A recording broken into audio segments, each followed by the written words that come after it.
POROMPAT LEIBA JAWAHARLAL NEHRU Institute of Medical Sciences Jnims Hospitalda National Library Liberian Day 2025 Pallan Thouram Pangthokhre Central Library Jnims Hospitalda Pangthokiba Thoramatuda Professor L Usarani Devi Director Jnims Professor Supriya Laifangbam Dean Academics Jnims Professor K.S. Lokeshwar Singh Medical Superintendent Jnims Professor Nidars D.H. Principal Dental College Jnims na athoiba mithunglen oina saruk yaki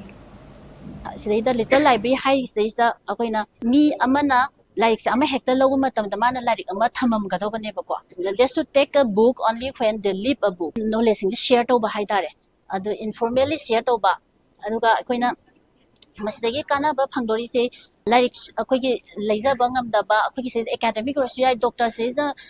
voluntarily Dr. Mayamama says that even Satrazu says that donate Mayam Tobala a adubu. I isamaksu like yung sizabagi ko ay na sumayama ma sa isda adum donate tawre yung de LEIBA ay ana ma sida thanga gala ay sa khapsa numi sida akoy sida natana akoy na akoy ki COVID-19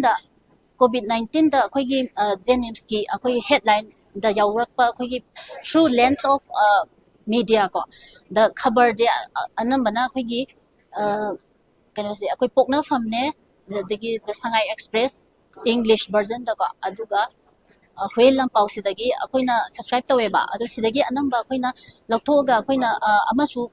nasi release tawdori COVID-19 gi akoigi frontline mayam sina kayam wa ki bakari thengna ki ba adigi awaba mayam ta ki ba mayam gi adigi akoina message donate to birakhiba imong manung awaba mayam gi mayam do photo gallery ga loina na nasi gi numisida adu masu ko release tawjagani ba